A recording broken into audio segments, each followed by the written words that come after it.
देवघाट नाम के एक गांव में दीनदयाल नाम का एक बहुत ही जिद्दी और अकड़ू सरपंच रहता था।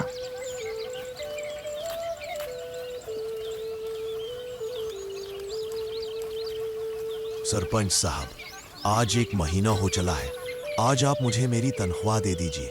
हाँ, ये ले तेरे 300।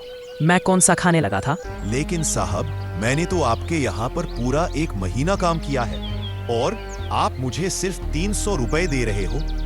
कम से कम आप मुझे मेरे काम के पूरे पैसे तो दो। वैसे भी तो कुछ दिन बीच काम पर आया नहीं, बस उसी के पैसे काट कर जो तुझे मिल रहा है वो चुप करके रख ले, नहीं तो मैं वापस लेने में मिनट भी नहीं लगाऊंगा।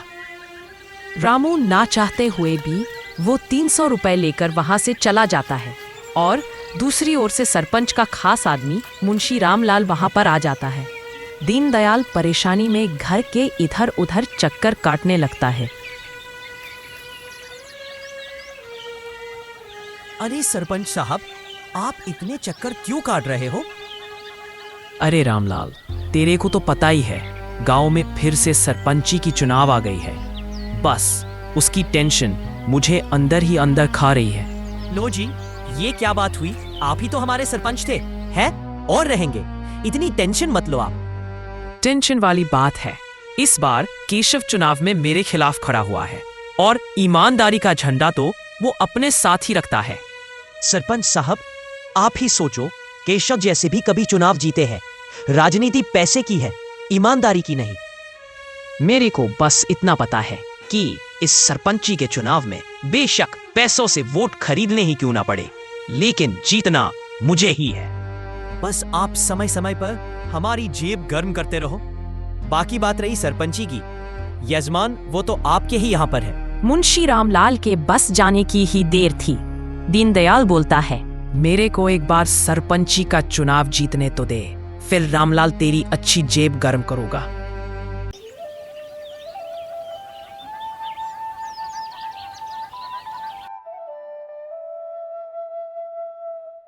अरे भगवान, मेरे पेट में गुड़गुड़ हो रही है। क्या मैं चुनाव जीत भी पाऊंगा?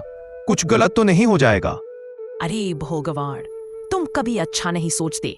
तुम केवल बुरे उत्तर देते हो और बुरी बातें कहते हो। अरे मेरी बंगाली बीवी, ये राजनीति रसोगुल्ला बनाने जीतना आसान नहीं है। दिमाग से काम लेना पड़ता है। मैडम, ऊपर से वो सरपंच दीनदयाल, वो कौन सा कम है?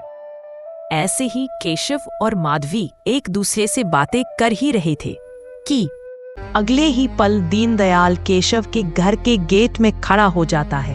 अरे ओ केशव, कैसा है? ठीक ही होगा। मेरे खिलाफ जो चुनाव में खड़ा है, मैं तेरे को बता दो, मैं पिछले 10 साल से सरपंच हूँ। और ये बात सुन ले, अगर मैं जीता फिर जो तेरे साथ मैं करूंगा सारा गांव देखेगा। अभी भी सोच ले। और दीनदयाला, ये ना चुन बे, तुमने मेरे पति को धमकी कैसे दी? मेरी बात फिर तू भी सुन ले। अगर मेरा पति जीता, तेरा हाल भी सोच लेना। दीनदयाल गुस्से में केशव के घर से बाहर चला जाता है।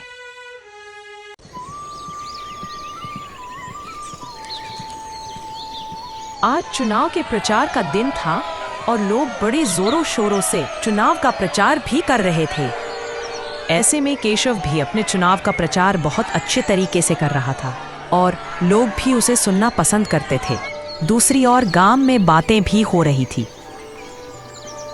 अरे भाई, तू किसे वोट डालेगा इस बार? मेरा तो मन केशव को वोट डालने का कर रहा है, पर उस दीनदयाल के पास मेरी जमीन गहने पड़ी है। अगर उसे वोट ना डाली, वो मेरी जमीन पर कब्जा कर लेगा।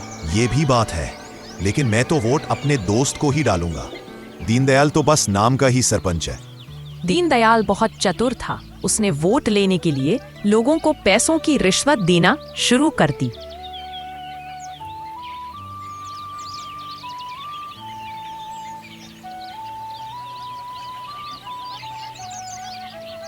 चुनाव के कारण केशव गांव में घूमता रहता था। इसी दौरान केशव देखता है कि दीनदयाल किसी से लुक छुपकर बातें कर रहा था और केशव इसी चीज को देखने के लिए दीनदयाल के पीछे छुपकर उसकी बात सुनने लगा।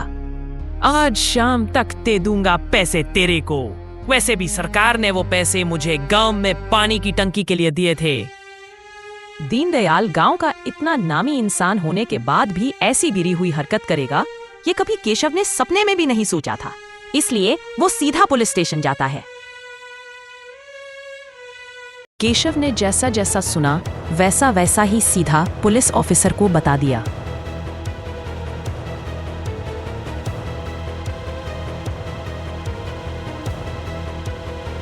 केशव की बात सुनकर दरोगा दीनदयाल को गिरफ्तार करने के लिए थाने से निकल जाता है। अब दीनदयाल को 1 साल की सजा, 2 लाख जुर्माना और अब से कभी भी दीनदयाल किसी भी तरह की चुनाव में हिस्सा नहीं ले सकता। दूसरी ओर केशव अब गांव का सरपंच है और अब गांव वाले बिना किसी डर के अपनी समस्या केशव के सामने रखते हैं।